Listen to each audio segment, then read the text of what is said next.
여러분, 오늘은 특별히 우리 말씀의 교회 창립 6주년을 맞이하는 주일입니다.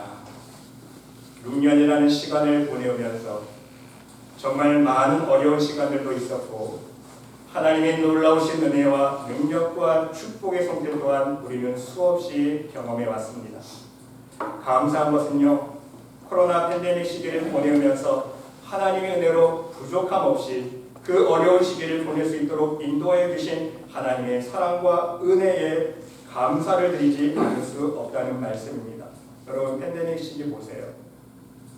수많은 기업들, 사업체들, 가게들, 심지어 교회들이여 문 닫는 어려움들을 겪었습니다.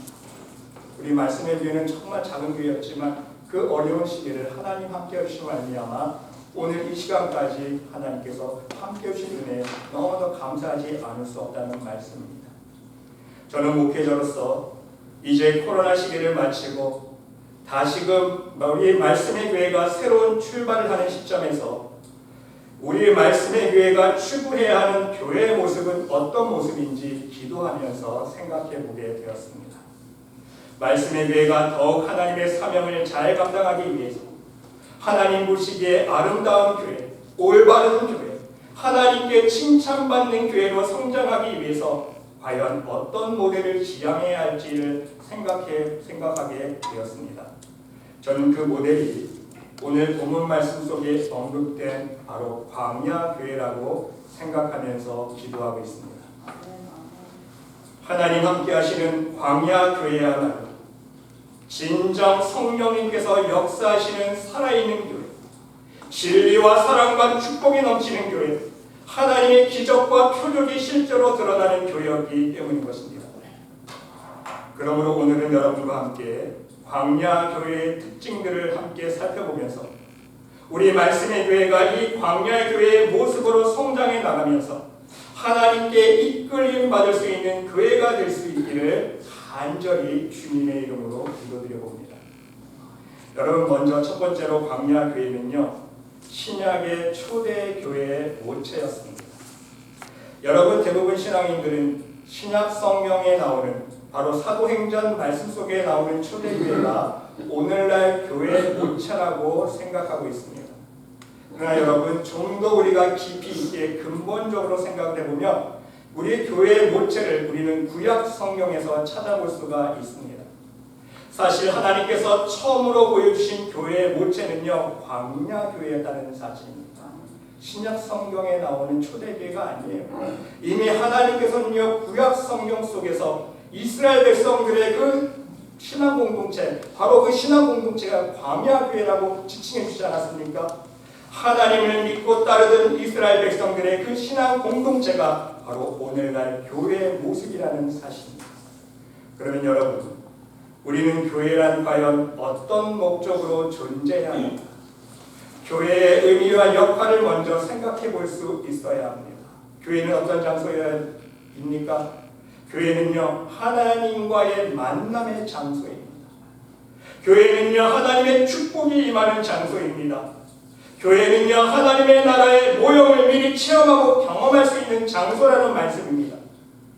하나님을 믿고 섬기는 무리들이 한자리에 모여 살아계신 하나님께 예배드리고 하나님과 교제하며 하나님의 살아계심과 능력과 축복을 시험할 수 있다면 바로 그 공동체가 살아있는 하나님의 교회라는 말씀입니다. 그러므로 오늘 사도행전을 기록한 누가 역시 구약의 말씀들을 인용하면서 하나님의 살아계심과 그분의 능력과 지혜와 기적과 표적을 체험하고 있는 바로 이스라엘 백성들, 이스라엘 공동체를 향하여 광야교회라고 지칭하고 있는 것을 우리는 알 수 있습니다. 광야 40년 동안 그 광야 속에서 하나님을 예배했습니다. 하나님의 살아계심과 함께하심을 체험하며 맛보았기 때문인 것입니다. 그러기에 여러분, 저는 우리 말씀의 교회가 살아계신 하나님을 만나는 장소가 되기를 간절히 기도해봅니다.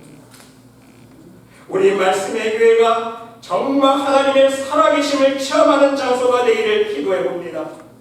우리 말씀의 교회가 하나님의 축복을 경험하는 장소요, 저 하늘나라 천국의 모형을 체험할 수 있는 장소가 되기를 간절히 기도해봅니다. 많은 영혼들이 우리 말씀의 교회를 통해서 살아계신 하나님을 만나고 살아계신 하나님의 사랑을 체험하고 하나님의 능력을 체험하고 하나님의 축복의 손길을 체험하면서 교회 안에서 천국잔치의 기쁨을 맛볼 수 있는, 그래서 진정 주님을 나의 구원자로 고백하는 가운데 천국 백성으로 거듭나는 진정한 교회가 되기를 원합니다. 여러분 모두도 이것을 위해서 함께 기도해 주시기 바랍니다. 하나님의 교회가 되십니다. 광야교회죠.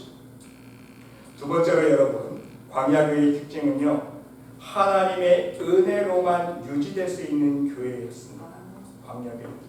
사람의 힘, 세상의 배경 이런 거 다 없었어요. 여러분 보세요. 한번 생각해 보시기 바랍니다. 여러분이 만일 광야 같은 사막 가운데 지금 혼자 서 있다고 생각해 보세요. 벌판, 모래만 있는 광야 가운데 여러분 혼자 서 있다고 한번 생각해 보시기 바랍니다. 우리의 힘으로는요, 할 수 있는 것이 아무것도 없다는 것을요, 1분만 지나면 알 수 있어요. 그렇죠? 광야에 혼자 떨어지는 순간, 아이고 나 이제 죽었구나. 아무것도 없어요. 모래밖에 안 보입니다. 아무리 걸어가도 며칠 길을 걸어가도요, 모래 사막길이에요. 여러분 낭만되지 않습니까? 살 길이 없어요. 이제는 시간이 지금은 죽을 일만 기다리고 있다는 사실입니다. 광야에는요, 아무것도 없는 장소이 아무것도 없지 않습니까? 프라이스 위드 나팅이에요. 아무것도 없습니다. 광야에는. 내 힘으로 먹을 것도 구할 수 없어요. 마실 것도 없습니다. 입을 것도 없어요. 생활의 도구 하나도 없습니다. 어느 것 하나 해결할 능력이 없는 장소라는 거예요. 하루 연명하는 것이 기적일 것입니다. 그러나 여러분, 광야 교회는요, 그 광야 같은 사막 가운데서 죽었습니까? 살았습니까? 살아났어요. 40년이나 버텼습니다. 여러분 보세요. 광야 교회, 이스라엘 백성들의 무리들 광야에서 굶어 죽었어요? 굶지 않았습니다. 매일 배불리 먹었습니다. 하루라도 굶지 않았어요. 그 하루니까 한 끼라도 굶지 않았어요. 왜? 하나님께서 베푸신 은혜가 있었기 때문에 하나님께서 굶기지 않으셨다는 거예요. 얼마나 놀라운 하나님의 은혜입니까? 마실 것 또한 하나님께서 허락해 주셨어요. 사막에 마실 물이 없으니까 또 원망하잖아요. 그러니까 하나님께서 또 반석에서 산물을 내셔서 마실 물도 허락해 주셨습니다. 말씀해 보니까요, 옷도 신발도 헤어지지 않았다고 말씀하고 있습니다. 그야말로 모든 것을 친히 하나님께서 책임져 주셨다는 거 아닙니까? 출애굽기 16장 말씀해 보니까 내가 이스라엘 자손의 원망함을 들었노라. 그들에게 구하여 이르기를 너희가 해질 때에는 고기를 먹고 아침에는 떡으로 배부리니 나는 여호와 너희의 하나님인 줄 알리라. 다 사망해서 굶어 죽을 줄 알고 벌벌벌 떨고 하나님 원망하고 애굽에서는 그래도 밥 먹고 살았는데 왜 이 사막길로 우리를 데리고 나와서 왜 굶겨 죽이십니까? 원망하니까 하나님 말씀해 주셨잖아요. 이스라엘 자손의 원망함을 하나님이 들으시고 너희가 내가 여호와 하나님인 줄 내가 알게 하겠다는 거예요. 저녁마다 고기 먹여주시고 아침마다 만나 먹여주겠다는 거 아닙니까? 신명기 29장 말씀해 보니까 모세가 온 이스라엘을 소집하고 그들에게 이르되 여호와께서 애굽 땅에서 너희 목전에 바로와 그 모든 신하와 그 온 땅에 행하신 모든 일을 너희가 보았나니 곧 큰 시험과 이적과 큰 기사를 네가 목도하였느니라.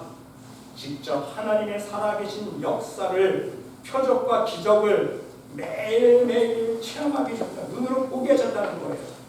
주께서 40년 동안 너희를 인도하여 광야를 통행케 하셨거니와 너희의 몸에 옷이 낡지 아니하였고 너희의 발에 신이 헤어지지 아니하였으며 심지어 옷부터 신발까지 책임지셨다는 거 아닙니까?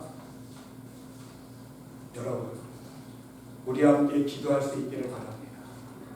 우리 말씀의 교회 또한 광야교회처럼 오직 하나님의 은혜로 이끌림을 받고 요지될 수 있는 교회가 되게 해달라고 간절히 기도할 수 있으시기를 바랍니다. 우리 교회의 모든 재정의 문제, 교회 안의 모든 가정들의 문제, 경제적인 문제, 자녀의 문제, 또한 개인적인 기도가 있지 않습니까? 내 건강의 문제, 내 영적인 가족함의 문제, 이러한 모든 기도 제목들이 오직 하나님의 은혜로 해결되어지며 응답을 이룰 수 있는 광야교회가 되게 하여 주시옵소서. 우리 하나님께 간절히 기도할 수 있으시기를 바랍니다. 왜? 하나님의 은혜만이 우리의 살 길이요 하나님의 은혜만이 우리의 구원의 길이기 때문에 하나님의 은혜만이 우리의 축복의 길이기 때문인 것입니다. 하나님께서 은혜 베풀어 주시지 않는다면 우리가 아무리 노력하고 수고하고 애쓰고 땀을 흘려도 우리의 힘으로 거둘 수 있는 것은 아무것도 없기 때문인 것입니다. 오직 하나님의 은혜만이 우리 말씀의 기회 위에 충만히 넘쳐서 하나님의 은혜로 모든 문제들이 해결되어지고 응답받는 복된 교회가 될 수 있도록 함께 기도해 주시기 바랍니다. 세 번째는요, 광야교회는 매일 하나님의 표적을 체험하는 교회였습니다. 여러분, 현대를 살아가는 신앙인들이 가장 갈급해야 하는 신앙의 요소가 무엇인지 아십니까? 바로 하나님의 표적을 체험하고자 하는 갈망입니다. 광야교회 시대에 풍성했던 하나님의 표적들을 성경에서만 읽을 수 있다고 생각하기 때문에 여러분, 많은 성도들하고 신앙상담 해보면요, 자기 자신에게는 하나님의 기적이 일어나기로는 기대를 안 하더라고요. 그건 성경에나 나오잖아요, 목사님. 오늘날에는 그런 역사 없잖아요. 광야교회에 함께 있던 그 하나님의 표적을 기대 안 해. 성경에서만 읽을 수 있다고 생각합니다. 매일 함께하여 주시고 기적과 표적으로 함께 하셨던 하나님을 성경에서만 만나볼 수 있다고 생각하기 때문인 거예요. 하나님의 표적이 이 세대에는 더 이상 일어나지 않는다고 사람들이 믿고 있기 때문인 것입니다. 여러분, 마음 아픈 현실은요, 수많은 자유주의 신학에 물든 목회자들이 그렇게 믿고 그렇게 성도들을 가르친다는 거예요. 오늘날에는 이제 성령의 역사 시대가 끝났다는 거예요. 자유주의 신학 공부한 그런 목회자들이 얼마나 많은지 몰라요. 하나님을 부정해요. 하나님이 어디냐 그래요. 신학교에서 그런 말 합니다. 우리 그만 거짓말하자고. 자유주의 신학대학에서 교수가 어떤 말 하는지 아세요? 학생들한테 교회에 가서 거짓말하지 말라고. 하나님 있지도 않은데 왜 하나님 살아계시다고 거짓말하냐고. 오늘날의 현실입니다.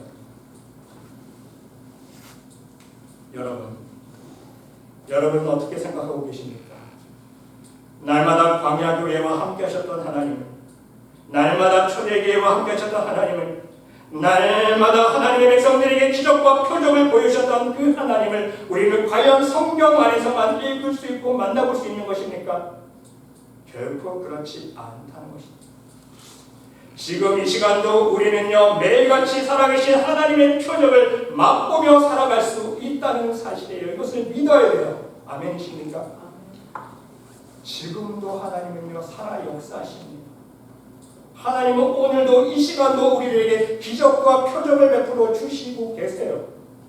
광야교회와 초대교회와 함께 하셨던 하나님께서 오늘 이 시간도 우리의 인생을, 우리의 삶을 주장하시고 역사하고 계시기 때문인 것입니다. 하나님은 살아계시다는 거예요. 문제는요, 우리의 믿음입니다.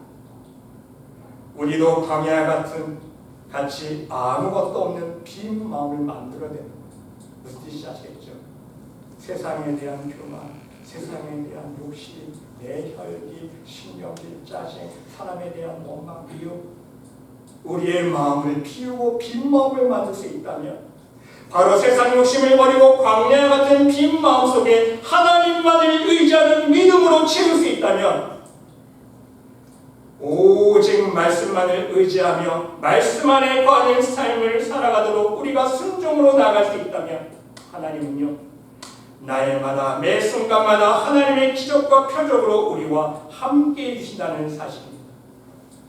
우리도 우리의 삶 속에서 매일 변함없이 만나와 매출하기를 내려주신 하나님의 표적을 경험할 수 있다는 말씀인 것입니다.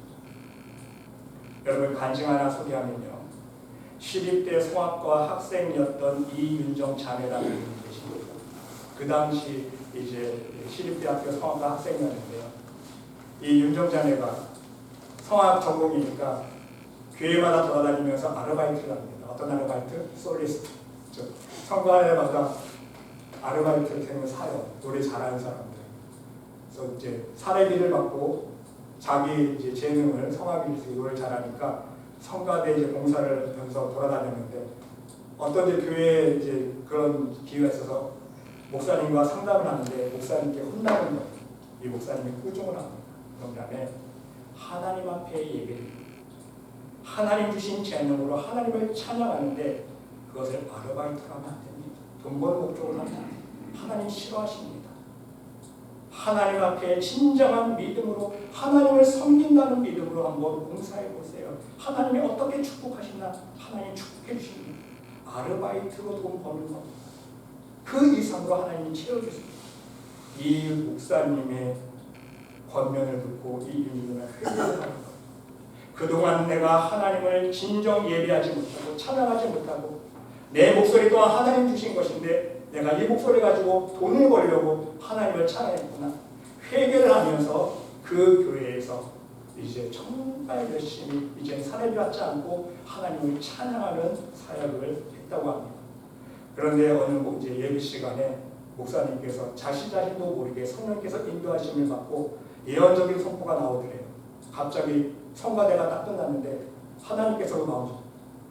인정자네야, 내가 너를 카네기 홀에 세우겠다. 갑자기 그런 목사님 입술 통해서 그 선포가 나왔는데 이 말이 떨어진 인정자님 속으로는요, 에이 그럴 리가, 내가 그렇게 실력 있는 사람도 아니고 서울대 나온 것도 아니고 내가 무슨 카네기 홀에 설까. 만약 그렇게 하나님이 해주신다면 내가 그 영광을 하나님께 올려드리고 상금을 받는다면 내가 절반은 하나님께 드리겠습니다. 마음속으로 이렇게 서운했다는 거예요. 여러분 실제로 제가 그 간증을 들으면서 실제로 제가 찾아봤는데 정말 2009년도 마리아 칼라스 콩쿨전에서 이윤정 딱 시립대 학생이 우승했다는 게 기사가 떠더라고요. 간증 내용은 안 뜨는데 그 기사가 뜨는 거예요. 아 진짜 실제로 있었던 내용. 근데 그 마리아 칼라스가 유명한 콩쿨대회라고 하는데 결승전까지 올라간다. 근데 결승전을 하는 하기 전 오전 시간에 몸 컨디션도 안 좋고 감기 기운도 있고 목소리가 쉬었다는 거예요. 얼마나 여러분 이제 성악을 노래 올려야 되는데 목소리가 안 나오니까 당황한 거 아닙니까? 그러면 일반적인 성악가들은요 목을 씌워준다고 합니다. 따뜻한 물을 마시면서 목을 씌워줘서 좀 진정시키는데 오히려 이 윤종자에는요 찬송을 불렀다는 거예요. 하나님, 어차피 내가 목이 지금 감기 기운이 있어 목이 쉬었는데 어차피 하나님 함께 계시면 난 이제 문제 끝났습니다. 모든 게 이제 하나님께 달려있습니다. 찬송을 부르는데요. 제가 오늘 조용히 예배 시간 전에 기도하는데 우리 지휘자가 찬송 가르치는데 그 곡이에요. 주 예수보다 더 귀한 것은 없네. 내 자랑 부귀와 다 버리고 예수님만을 찬양하는 찬송을 계속 부르는데요. 기적처럼 목이 뻥 뚫리더니 정상이 되었어요. 1등 했습니다. 실제로 1등 우승을 했어요. 그리고 상금 우리나라 돈을 1,400만 원을 받았다. 그런데 자기도 몰랐던 특전이 하나 있었는데 그 대회 우승자에게 특전이 주었는데 카네기 홀에서 쓰이는 특전이 주었죠. 하나님 말씀대로 요즘 아닙니다. 여러분 모두도 이 이윤정 자매와 같이 세상 욕심 이제 다 하나님 주신 재능, 하나님 주신 것으로 오직 하나님 앞에 진실한 믿음으로 예배 생활을 할 때에 또 하나님의 은혜만을 간구할 때에 하나님께서 베어주시는 놀라우신 은혜와 축복의 손길을 여러분도 체험할 수 있으시기를 바랍니다. 아무리 어려운 상황이, 아무리 어려운 고난이 시험이 나에게 다가온다 할지라도 여러분 역시 광야 같은 그 빈 마음으로 오직 진실한 믿음으로 하나님의 능력만을 구하며 하나님의 놀라우신 기적과 표적들을 날마다 여러분의 삶 속에 체험할 수 있으시기를 바랍니다. 여러분 다 체험할 수 있어요. 하나님만 붙들고. 또한 우리 말씀의 교회 역시 매 주일 예배 시간마다 하나님의 표적과 성령의 역사가 일어나는 광야 교회가 될 수 있기를 간절히 주님의 이름으로 기도합니다. 우리가 예배 시간에 찬양드릴 때마다 기도할 때마다 하나님의 성령의 역사가 일어나고 병든 자가 고침받고 하나님의 은혜를 갈망하는 사람들이 다 하나님의 은혜를 누리고 우리의 가정의 문제들이 해결 하나님의 역사가 일어나는 교회가 되지 않겠습니까? 여러분 네 번째는요, 광야 교회는 하나님의 공의와 사랑이 공존하는 교회였습니다. 여러분 광야 교회와 초대교회를 살펴보면 오늘날 교육은 교회 안에서 말하는 하나님의 사랑만 교회가 아니었습니다. 여러분, 오늘날 대부분 교회들 보세요. 그렇지 않은 교회도 많지만 많은 교회들이요, 하나님의 사랑만 외칩니다. 무조건 하나님의 사랑. 그렇죠? 회개라는 얘기야. 회개라는 말을 안 꺼냅니다. 무조건 사랑이 하나님, 은혜 하나님. 잘못해도 좋습니다. 여러분, 하나님은요, 광야 교회와 함께 하시면서 분명 잘한 것은 축복과 상급으로 인도해 주셨습니다. 하지만 잘못한 것에 대해서는요, 하나님의 징계 채찍으로 인도해 주시지 않았습니까? 그렇습니다. 여러분, 이것이 바로 진정한 교회의 모습이어야 한다는 사실이에요. 그 이유는요, 교회는 사람의 영혼을 고치는 병원이기 때문인 것입니다. 여러분, 예를 들어서 의사가 환자에게 질병의 원인을 알려주지 않고 약도 지어주지 않고 무조건 나을 수 있다고 말한다면 그 환자는요, 자신의 병의 심각성을 깨닫지 못할 거예요. 그 병 못 고칩니다. 원인을 알아야 고치지 않습니까? 반드시 의사는요, 환자를 고치고자 하는 사랑의 마음을 품고 병명을 알려주어야 해요. 왜 그 병에 걸렸는지 원인을 진단해 주어야 합니다. 어떻게 하면 고칠 수 있는지 치료 방법을 알려줄 수 있어야 돼요. 그게 진짜 의사 아닙니까? 그리고 쓴 약을 지어서 먹여줄 수 있어야 합니다. 환자가 듣기 싫어한다고 병명을 설명해 주지도 아니하고 환자가 먹기 싫다고 쓴 약을 주지 않는 의사는요, 진정 의사가 아니라는 사실입니다. 오늘날 많은 교회의 문제는 무엇입니까? 환자가 먹기 싫어하는 쓴 약은요, 절대로 먹이지 않는다는 거예요. 무슨 병에 걸렸는지 가르쳐주지도 않습니다. 우리는 다 이 세상에 대해 교만의 병, 욕심의 병, 신경질의 병, 우상의 병, 미움의 병, 한두 가지 병이 아니잖아요. 근데 그 병을 다 덮어버려요. 우리는 병 없어, 우리 병 없어. 이제 우리는 구원받았어. 그러므로 여러분, 광야교회는요, 반드시 하나님의 공의와 사랑이 함께 드러날 수 있어야 합니다.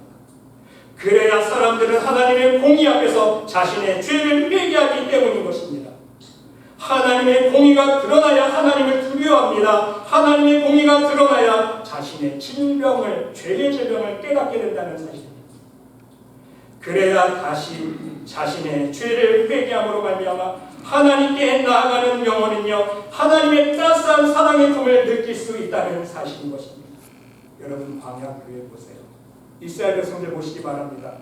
애굽의 노예 생활로부터 이끌어내신 하나님의 은혜를 망각하고 원망할 때마다, 먹을 것 없다고 원망하고 마실 것 없다고 원망할 때마다, 하나님의 종 모세를 원망할 때마다 하나님께서 그래, 좋은 게 좋은 거지 그냥 넘어가셨습니까? 절대로 안 하셨죠. 하나님은요, 원망할 때마다, 이스라엘 백성들이 잘못된 길로 갈 때마다, 불순종할 때마다 무조건 사랑의 손길로 인도해 주시지 않았다는 거예요. 하나님의 불로 심판하실 때도 있었고 여러 가지 재앙으로 이스라엘 백성들을 치셨습니다. 깨달으시도록 맨맨되신 거예요. 무엇이 옳고 그른지 그 앞에서 분명히 깨닫게 해주셨다는 사실입니다. 초대교회도 마찬가지 아닙니까? 하나님은 하나님의 공의가 무엇인지 사도들을 통해 확실히 보여주셨다는 거예요.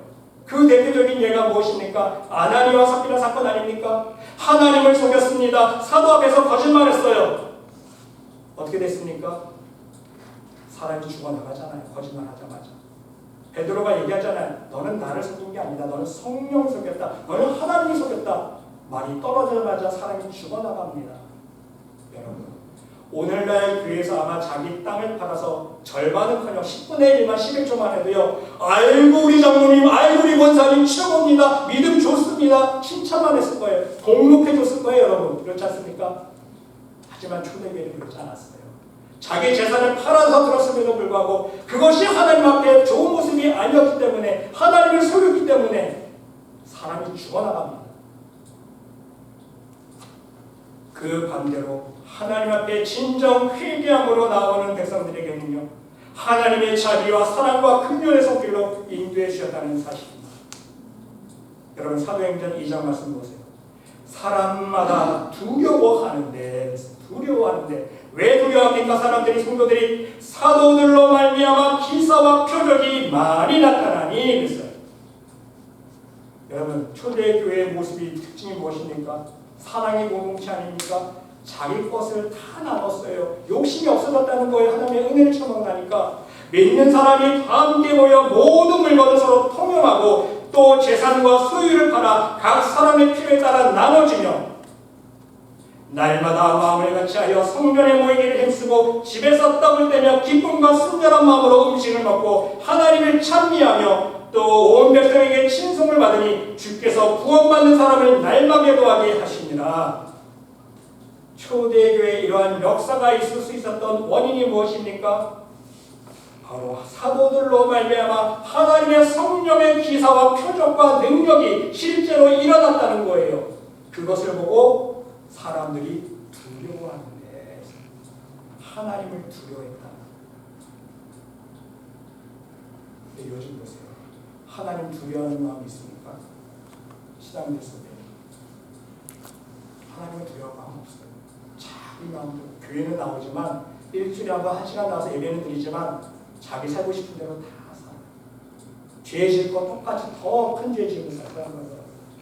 그러면서 양생의 가치를 못 느낍니다.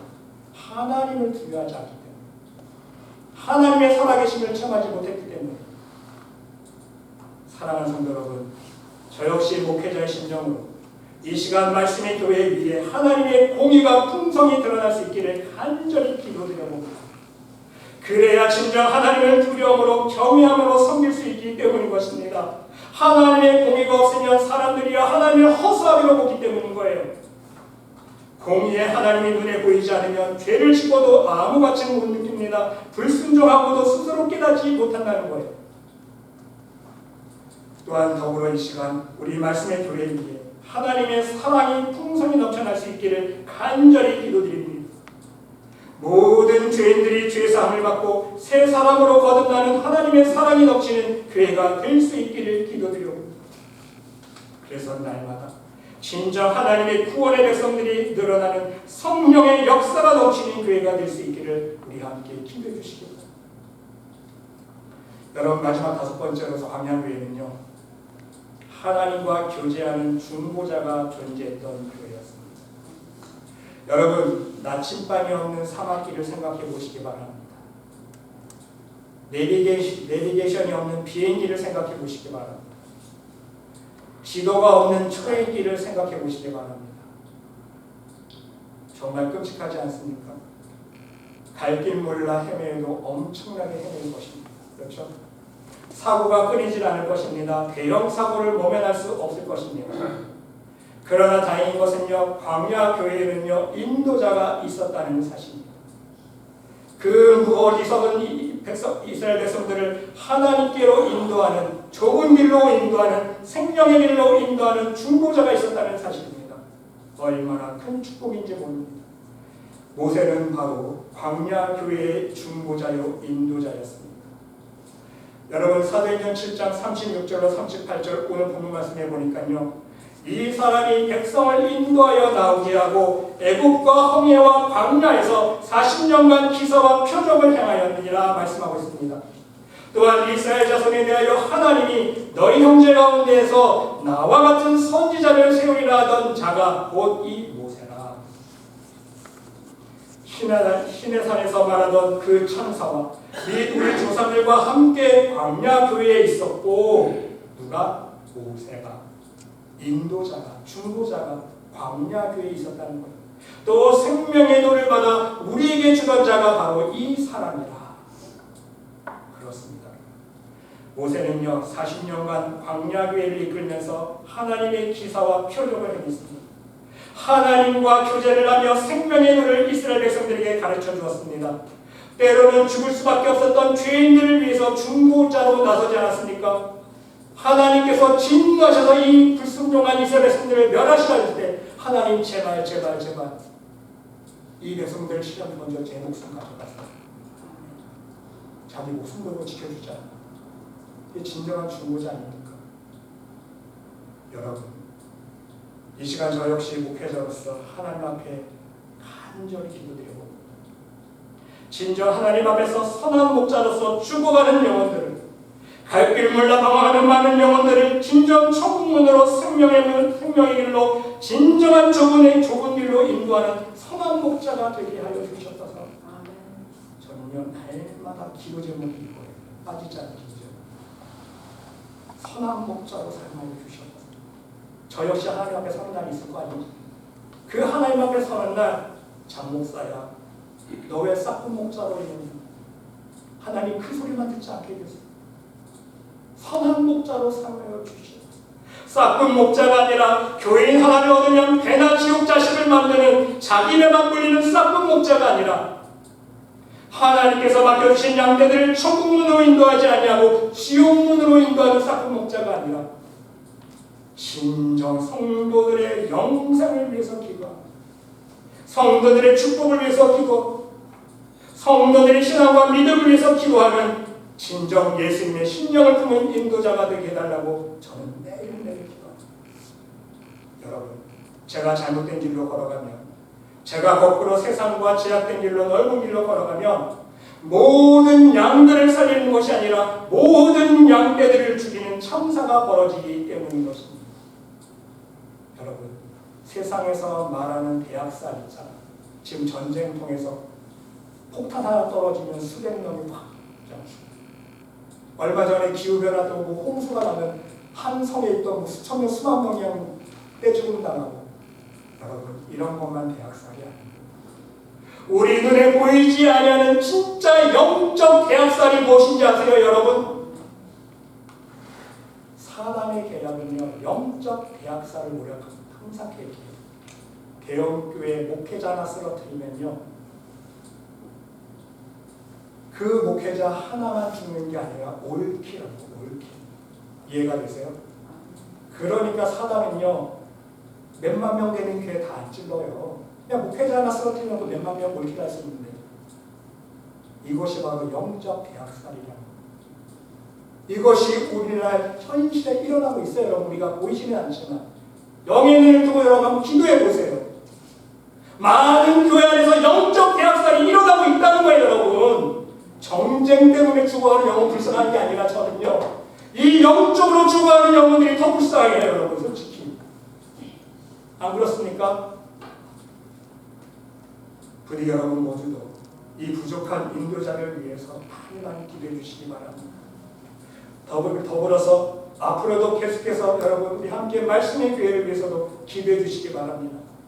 몸된 교회를 위해서 여러분의 마음과 몸으로 봉사하며 여러분이 할 수 있는 것으로 섬겨주시기 바랍니다. 하나님은요, 없는 것을 요구하지 않으세요. 내 손에 있는 것, 내가 할 수 있는 것을 요구하십니다.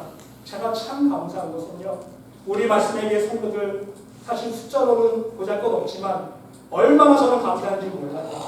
권사님들마다, 장로님마다 다 자기가 할 수 있는 일에 얼마나 말없이 섬겨주시는지 몰라요. 식사를 마치면 어떤 권사님은 말없이 그릇도 치워주시고 테이블도 닦아주시고, 어떤 장로님도 그렇지, 그릇도 치워주시고, 어떤 권사님은 매주 자기가 할 수 있는 것은 이것뿐이라고 매일 과일도 닦아주시고, 또 어떤 권사님은 또 커피 타주시고, 또 어떤 권사님은 또 요리 잘하시니까 매일 성실하고 또 요리해 주시고, 얼마나 감사한지 몰라요. 이것이 바로 천국 아닙니까? 이런 하나님의 사랑으로 우리가 함께 섬기는 교회로 계속해서 여러분 만들어가 주시기 바랍니다. 또한 우리가 이러한 모습으로 나아갈 때에 하나님께서 말씀의 교회를 통해 하나님의 기이하고 놀라운 일들을 행하여 주실 줄 믿습니다. 하나님께서 말씀의 교회에 위해 하나님의 성령으로 축복으로 함께하여 주실 것입니다. 말씀의 교회의 모든 영혼들을 사랑하여 주실 것입니다.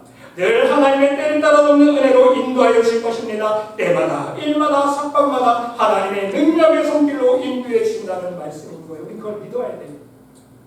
오직 생명과 진리의 말씀을 통해서 수많은 죽어가는 영혼들을 말씀의 교회를 통해 살려주실 것입니다.